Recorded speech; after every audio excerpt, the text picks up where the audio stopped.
Slaying demons.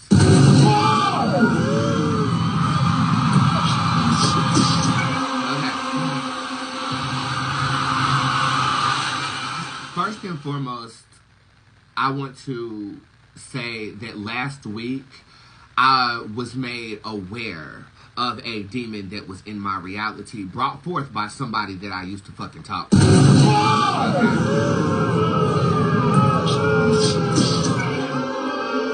This demon is categorized as Draconis in my tarot card deck, and he's very, very sneaky. First, before I even, let me go back. That was the reason in which I had to tap out energetically last week, because I was addressed and faced with an energy that is undesired, and it took me a minute to recognize it first, because demons are sneaky. And second, I had to do my due diligence in getting it the fuck away from me before I embrace anybody else. That's called being respectful as a psychic. That's called me taking care of me so I can take care of you. When I was presented with, first of all, let's educate real quick. What is a demon? A demon is a entity, whether it has physical form or not, that is a conscious manifestation of things, energy, feelings, vibration that we as human beings deem evil.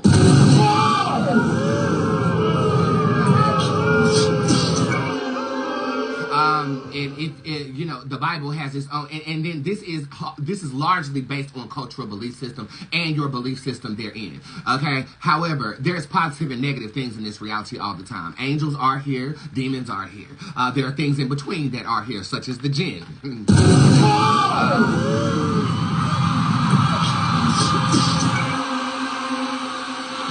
But this is going to be like a crash course on slaying your demons. First, understanding what a demon is. A demon is a collective vibration of something that we deem evil or negative that has plagued our reality both through physical form or in the ethers.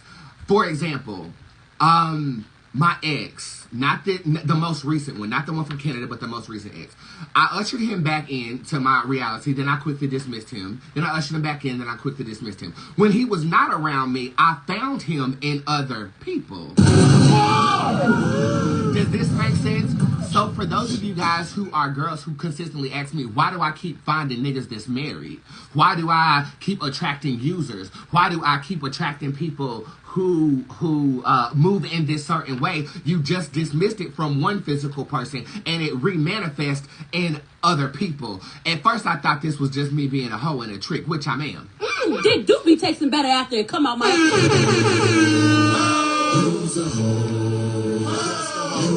Okay. However, that same energy started manifesting with other people that I'm talking to. This usury spirit, this entitled spirit, this audacious spirit that believes that what's yours is mine, and I was faced with it. Okay? First, understanding what a demon is. Second, recognizing the demons that are plaguing your reality. That then goes to say, can demons transfer from one person to another? Yes, based upon the spiritual gift of empathy. Woo, that'll do it. Okay. You don't have to worry about me. You do not have to worry about me.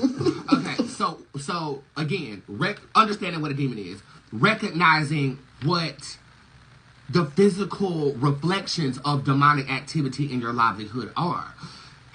Then you ask me the question, well, how do you recognize it? Look at the patterns of negative energy in your livelihood. You've been speaking, I can't win for losing. So you've opened up a portal for a demon of poverty to run rampant in your reality. So every time you get a job, that money's going somewhere else.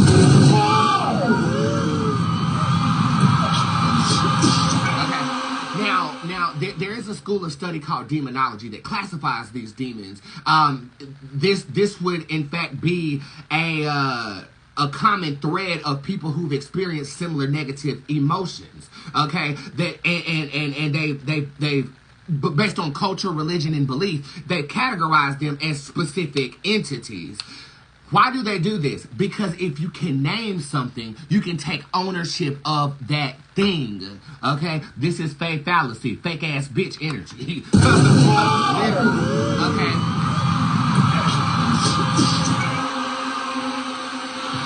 So So as a magical practitioner and a creator and an artist, I capture emotions, both positive and negative, and reflect them in my tarot so that I can read you better. Does that make sense? Now, your job as a person trying to rid themselves of the negative vibrations that are keeping you bound, i.e. slaying the demons, you need to recognize the patterns in which have kept you bound negatively, and then you need to put a name to it.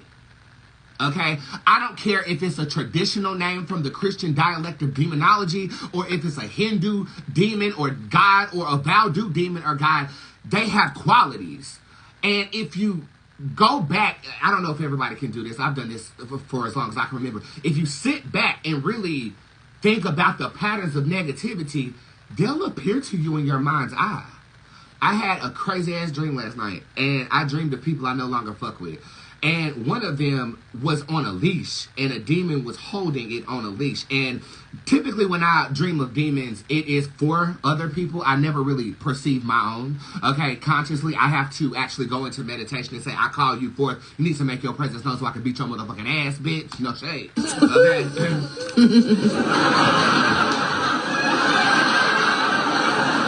Okay?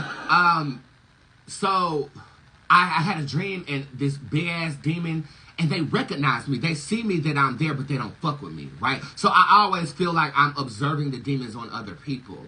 I had a dream. The demon was on a leash. One was on her back. One of them held a blindfold behind her neck. And then there were demons that were like running rampant around her feet, right? I'm conscious in this dream. I'm consciously astral projecting at this point. Like I recognize that I'm not in a positive place in dream state. And I don't know, raise your hand if your dreams have been going crazy too, because here recently my dreams have been out of control. Like just straight up out of control. It was like a line of them. It was a line. They were headed somewhere, and it was like a line of people that I had to cut out. Right? I saw them clear as day, and they were all tortured in a different way. One of them had demons like ripping their shoulders off, right? Another one had a demon just like scratching her eyes, and they would grow back, and then it would scratch it again. And I'm bearing witness to all of this, right? And so as I'm having this dream, I wake up in a terrible mood. I wake up as Boots Lefferson in my tarot deck, ready to siphon this negative energy and figure out what it is. And I'm like, why am I seeing this shit right now? Because you've slain a demon, and they upset with you. Okay, well, what demon did I slay? Right? I had to ask the question. I saw the Draconis tarot card in my mind's eye, and Draconis is a character that has been created out of the guise of one of my exes, who actually got over on me. $100,000 in the bank got over on me. Okay. And you might ask the question, well, how can you be so highly intuitive and you fall for some shit like that? Because I didn't want to believe it. Okay, this is why it's difficult for psychics to read themselves. We don't want to believe negative shit. We want to believe the positive. So I shut off my psychic mind when it comes to love, and I know not to make that mistake again. That leads me to my fourth question. Once we identify them, you can identify them with dreams. You can identify them. You can ask God for signs and symbols of the demons or the collective negative energy of patterns that have plagued your reality. And then fourth, what do you do? How do you slay them? Well, that's a multitude of different ways. I like to turn to my cauldron.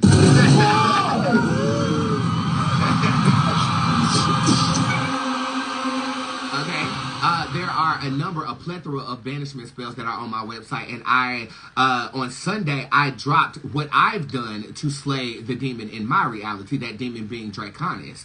And it's called the 3 C's. The 3 C's of renewal and or new beginning, okay? It comes with Cerberus's protection spell. It comes with the crystal clear spell for a new beginning. It comes from the cloaking spell. And the cloaking spell is to conceal you. Cerberus's protection spell is to protect you. And the crystal clear spell is for a new beginning. All of those spells are on my website right now, and it's exactly what I did over the past 3 days to get myself together. Now, on Sunday, it was the day of renewal, and I finally cast it with my mother again. Yeah, we did the...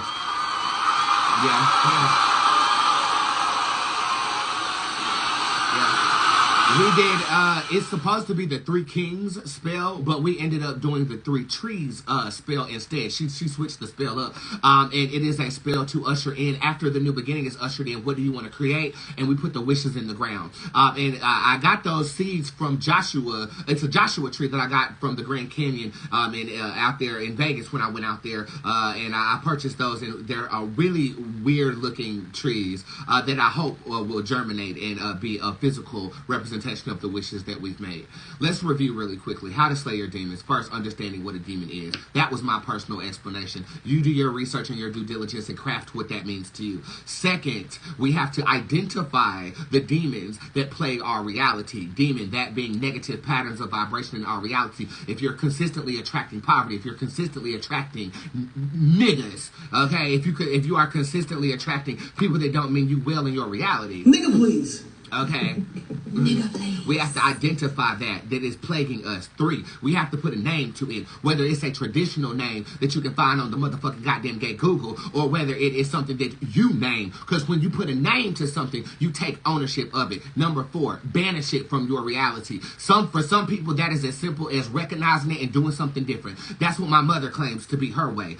Acknowledging that, oh my God, I've been plagued by this. Oh my God. And let's be clear, you work with these demons, okay? Let's be clear. You the one that decided to usher in that nigga that you knew was after your purse strings out of quote-unquote love. Maybe that's why I saw them scratching the eyes, because we don't see clearly when they're plaguing our reality. But we have to identify them. We have to name them. Then we have to take either ownership of them or we banish them. Okay, now I've taken ownership of the sex demons that plague my reality, because sex magic is something that is very potent, and it works for me. So I work with my succubus Jezebel, and she's also located in my tarot deck as well.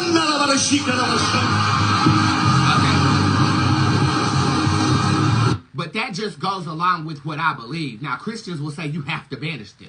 Okay, you have to get rid of them. I work with them. And as you can see, when you do work with demons, they trigger your allergies. They make your dreams go crazy. You'll start to feel like you're alone. You'll start to feel like you're under spiritual attack. And that's when my cauldron comes into place. If you are a believer in magic, I got you covered. The same exact thing I did over the weekend, since Friday, is located on my website. I'm giving it to you because I want you to rid yourself of what I had to rid myself of. And then, you can blame niggas. You can blame the world. You can blame your external circumstances. Or you can take ownership of what you've done to coerce with these demons. Work with them, build a team, or dismiss them from your reality. The choice is yours. And I don't know about you, but all season 7, I am hell-bent on elevating my audience. Okay? As you can see, I've been dropping gems like a motherfucker at the expense of me reading you in the way that I should, because y'all need this. Okay? And when you're under attack, it don't feel good. It don't feel good. When you recognize that you've been under attack, it does not feel good. I woke up today and I saw what I thought was a goddamn locust. Okay? No shade. I thought it was a goddamn locust. And locusts are indeed a sign of not positive activity. Pestilence, such as flies, rats, rodents, all that shit. I saw the goddamn locust, and this girl said this is not a locust. It is called a Chittadid. And so I get on the Google trying to figure out what the hell that is. The Chittadid is a symbol of protection. How is this possible? How do I see a random ass bug that look like a goddamn leaf in the midst of me hot tubbing in the morning getting y'all readings together? It's a sign from the universe, and God works with us like that. So you need to ask for these signs too, bitch. The Chittadid is also a symbol of protection, and so if you're seeing them regularly, it could be indicative of either an upcoming attack, an attack that has been avoided. This could be physical or spiritual, or a sign that it is happening now. Okay? There's no other way. I just know how spirit talks to me. So I know for a fact the demons were slain. I know for a fact you guys helped with that, because a lot of you guys commented on that post. And instead of it being like a commercial, I think this is magic over here. Okay, the fact that you decided to drop what you are ridding yourself of, we come together as a collective, like my coven did, and I guarantee it might not feel good right now because the week just started and we just slayed them. But by the end of the week, when we rejoice at the cookout, bitch, we're going to feel better than we have ever. Thank God for the recognition of the demons that have plagued my reality. The unconscious demons pulling at my purse strings, pulling at my heavenly virtue, making me feel like I've been going fucking crazy? You not. You've been plagued. We all are plagued because as above, so below, and we're in the earth. Okay? Be conscious, recognize them, and slay your demons today.